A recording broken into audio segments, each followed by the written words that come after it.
The next connector we're going to do is the 1/4 inch tip ring sleeve to 3.5 millimeter mini. Now I've already taken this out of the package and we're going to inventory our parts. So far you see 2 parts, and sometimes what you'll have to do is dig out the little insulating sleeve that's kind of stuck in the shell. Now this insulating sleeve, after we assemble this, you're going to find these 2 tabs, by the way, are going to fold over one another to provide strain relief. And this insulating sleeve is going to slip over all of this so that these connections here don't create an inadvertent short between the conductors and the shell itself. So we want to make sure that that's going to go on our cable. Now if you've not done, and I did mention this is a 1/4 inch tip ring sleeve. Notice I didn't say this is a stereo connector, because we may not have stereo on this connector. This could be a balanced connection. So instead of calling this a stereo connection, it really is a tip ring sleeve connector. Now you can see where there's 2 points here for the 2 conductors, and at the bottom we're going to land the shield. Now how do I know which one goes to the tip, which one goes to the ring? Well, I actually took a continuity meter to this, and what I discovered that the tip goes to this lug here and the ring goes to this lug. If this is not a connector you've done before you solder it up, take a continuity meter and verify which terminal is tip and which one is ring. Alright, so let's go ahead and get a cable here. And we're going to go ahead and make sure the shell goes on first, and we're going to make sure the insulating sleeve is in there as well. So we're going to have those on our cable, and we're going to put on some heat shrink for strain relief. So we'll go ahead and put that on. Now one of the things that's going to happen here with this barrel is that's probably going to slide way down the cable. So we've got all that on. And in fact, let me bring the rest of this cable up here so it doesn't get too far away from me. And I mentioned that this part is going to fold over and it's going to be the strain relief. So this begins to give me an idea of how much I'm going to strip back. And I'm actually going to strip this a little long for the moment. So let's go ahead and remove the outer jacket.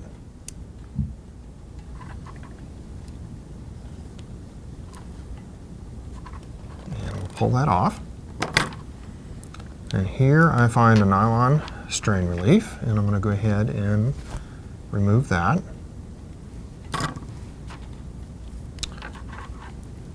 And we have our drain wire here, as well as the foil shield. So let's go ahead and remove the foil.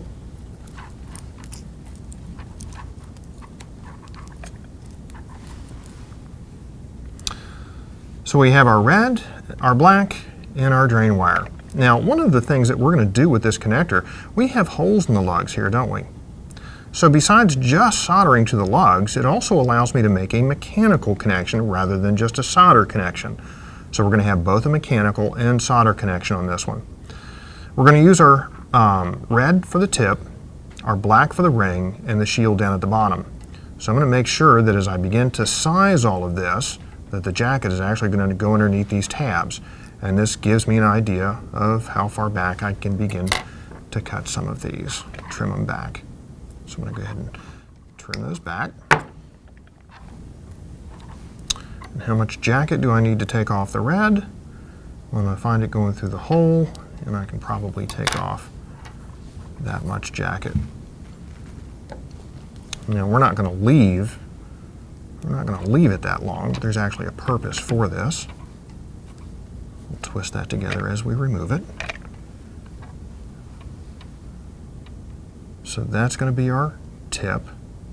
In fact, I really should take a little more off of that, shouldn't I?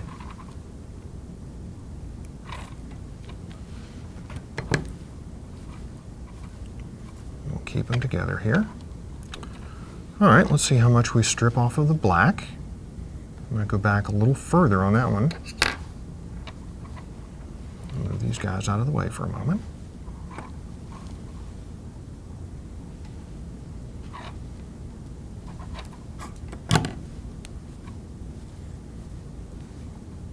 And let's see what we look like so far. So I'm going to have my red and my black. I still could trim some more off of that black, couldn't I? Now I've left these a little long on purpose. The purpose is we've actually left them long so I can thread them through those holes.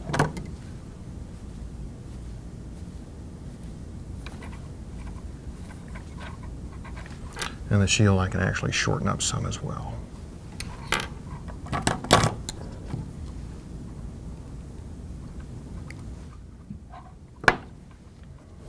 Now what I'm going to do here at the moment is just tin the tips. And the reason I'm going to tin the tips is as I go through the holes, this is going to help me keep the strands together for the individual conductors. So we're going to go ahead and put this in the vise. Clean off the tip off of our soldering iron. Go ahead and tin the tip.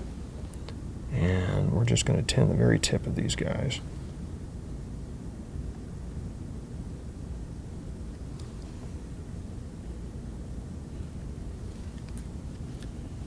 Okay. We've got that prepared. Let's go ahead and put our 1/4 inch connector in the little vise. There's a little insulating sleeve down here at the bottom, and we're going to go ahead and get that out of the way so we can land the shield. And we can just bring it up this way. Tighten that up so it doesn't move on us. And let's get some solder down there so we can land the shield connection. Make sure our iron is tinned. And we'll flow the solder down here in the bottom. And we'll get ready to do our shield connection. First, we're going to work bottom up. So you can see we've left these leads a little long on purpose so that we can actually thread them through the lugs. And let's get these pre-positioned a little bit to make life a little easier. Oops, let's bring it down this way. There we go. So what I'm going to do is actually, let's see, I probably could shorten that up just a tad. Again, just test fitting here. The other thing I'm going to try and do is add just a little bit of heat shrink on the shield connection.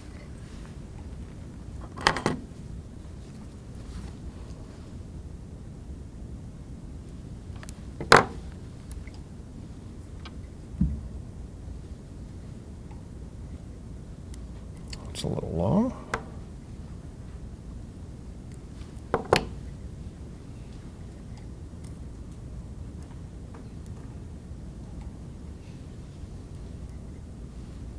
Okay, let's see if we can land this down at the bottom. Take our iron out of the holder. Make sure it's cleaned off.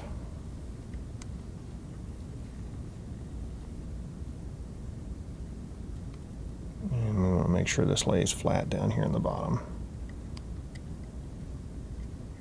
Remove the heat and let it cool. Now we can go ahead and put that little piece back down.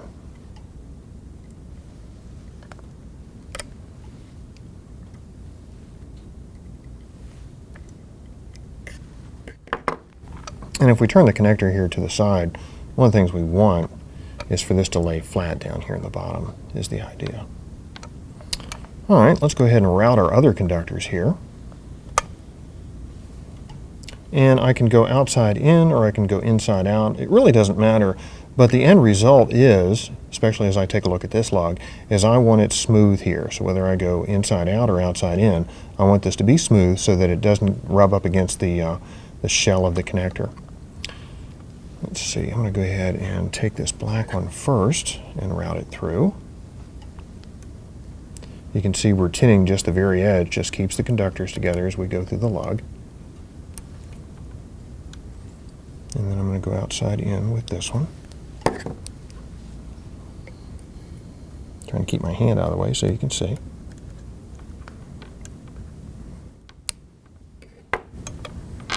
Alright, so we've threaded our conductors through the lugs here, and the question comes up, okay, do I trim and then solder, or solder and then trim? Actually, the best practice is go ahead and trim first and then solder. The reason being is if you clip after you solder, you could end up cracking the solder joint, which would be a bad solder joint. So we're going to go ahead and trim and then make our solder connection.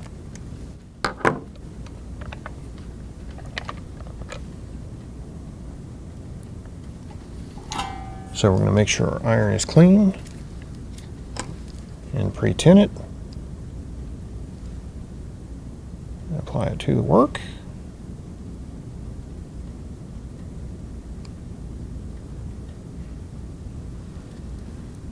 And that's our red. Let it cool for a moment. Let's go ahead and do our black.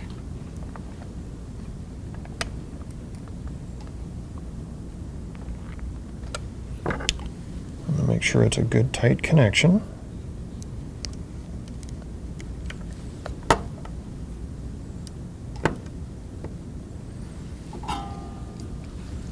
And let's go ahead and solder this one.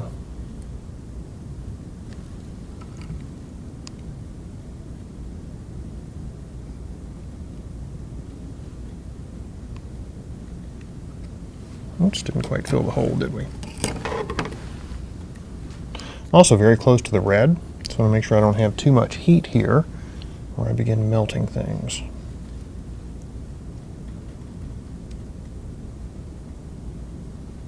There we go. Let it cool down. Make sure our iron is clean. Next thing we're going to do is we're going to apply the heat shrink. We're going to bring this up all the way where it's underneath here. We're going to heat shrink this down, and then we're going to fold over these two tabs. So let's go ahead and shrink this.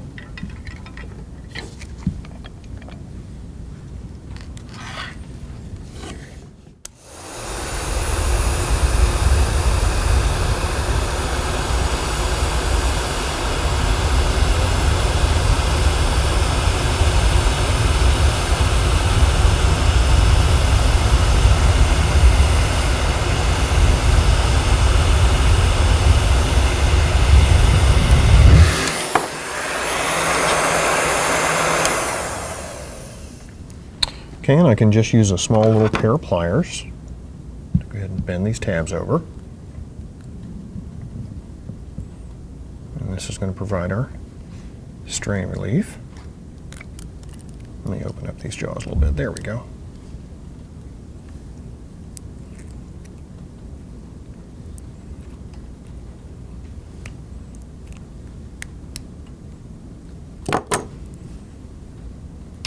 So there's our strain relief, and we can go ahead and finish up the assembly here. I mentioned the little insulating sleeve. Let's make sure that that slides up just fine. Normally it gets caught underneath the shell here. That's pretty typical. So we're going to bring that up and over, and then we're going to go ahead and finish the assembly here.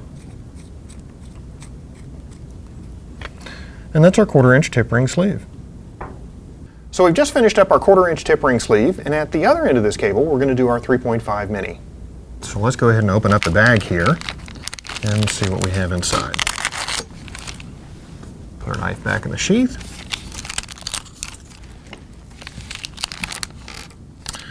And we find 3 pieces here. Like some of the 1/4 inches that we've done, we see a little insulating sleeve. And here's our 3.5 mini. This part back here, these 2 little flanges, these are actually going to fold over the jacket itself, and that's going to provide our strain relief. And we can see here we actually have some lugs, and we're going to see if we can make use of those lugs. So that's our 3.5 mini. So we can begin to see how this is going to assemble. There's not a lot of room to work in this connector. So really, and again, we want the jacket underneath the part of the strain relief. So you can see here the black is going to get stripped back most of the way. We're going to land the shield in the bottom, and then we're going to put the red to the tip. All right, so things are a little long here at the moment. We'll trim some of this back to begin with.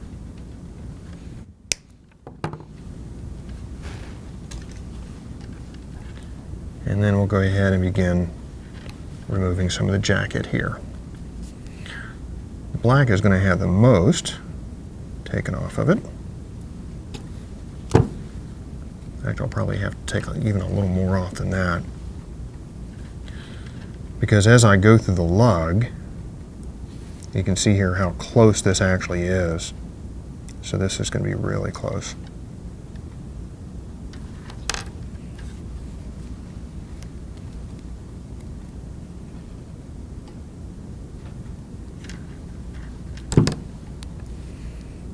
I'm going to twist all this tightly together, by the way, and make sure it's well twisted. All right, let's go ahead and work on removing the jacket from the red conductor.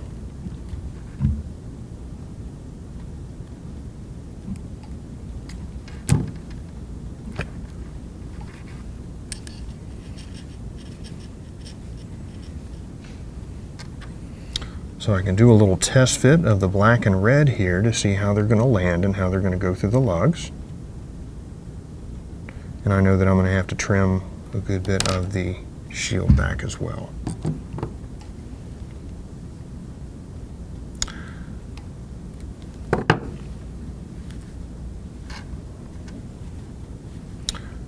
Alright, so let's prepare our cable here. And I've mentioned twisting tightly these conductors.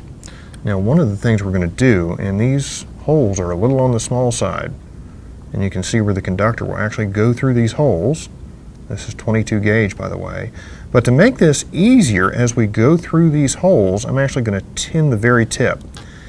And if I tin it too much, it's not going to go through the hole well. So I'm just going to lightly tin the tips. So we'll put it in our vise to keep it still. Get our iron out.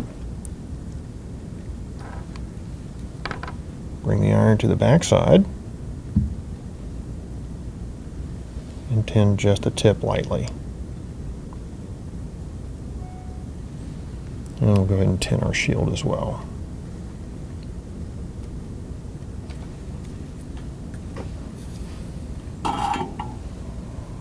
Alright, so our cable's ready. Let's go ahead and prepare our connector. I'm going to solder the shield down in the bottom. So we're going to work bottom up. So I'm going to land the shield, and then we're going to come back and thread the red and black through the lugs. Let's put a little solder down here in the bottom. Make sure our iron is clean. Pre-tin it.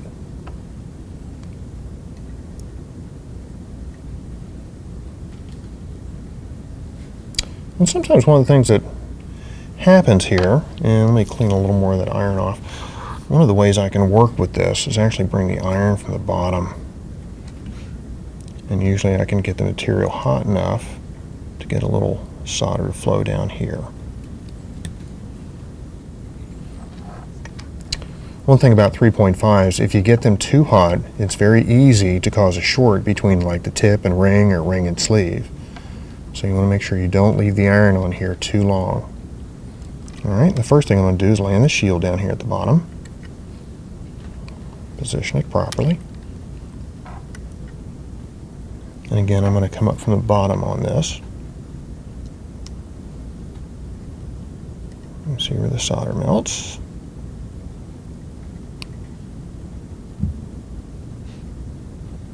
Let it cool down.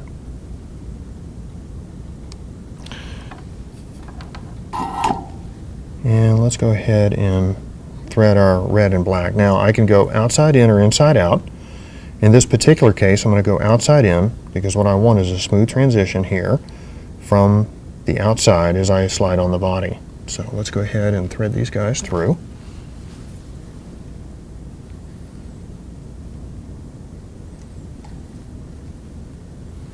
And sometimes to make things a little easier, I can actually flare these out slightly as I'm doing the threading.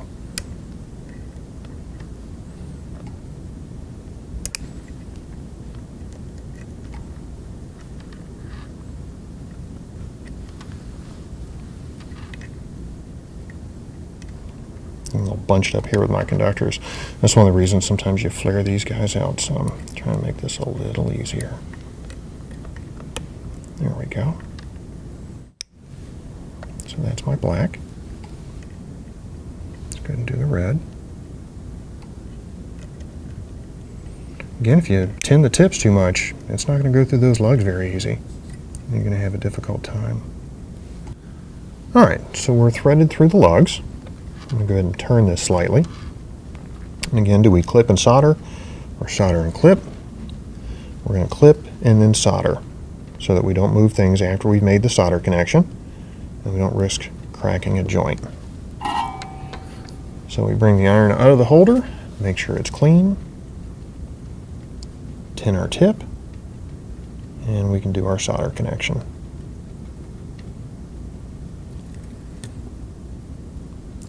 Let it cool.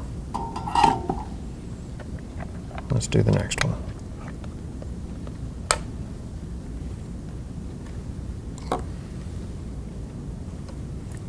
clip it.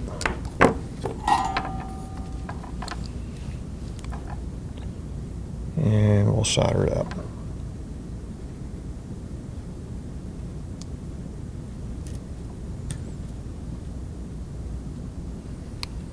Okay, so that's what we have so far. The next thing we're going to do is bring the heat shrink up under here, and we're going to go ahead and shrink it down.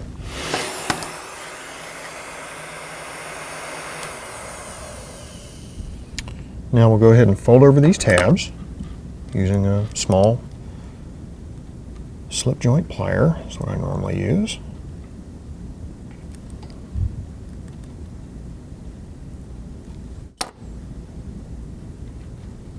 Make sure our tabs are in. We've got our heat shrink, we have our strain relief. Let's go ahead and bring the rest of this up, and we should find that our insulating sleeve is hiding underneath the barrel somewhere. Let's see if we can get it out. There it is. I'm going to bring this up over the connector, and then we're going to thread the barrel on. And that's our 3.5 mini. So we've got our 1/4-inch tip ring sleeve to 3.5 mini. Like any other cable assembly we'll do, we'll go ahead and test it, and then we'll put it in our system.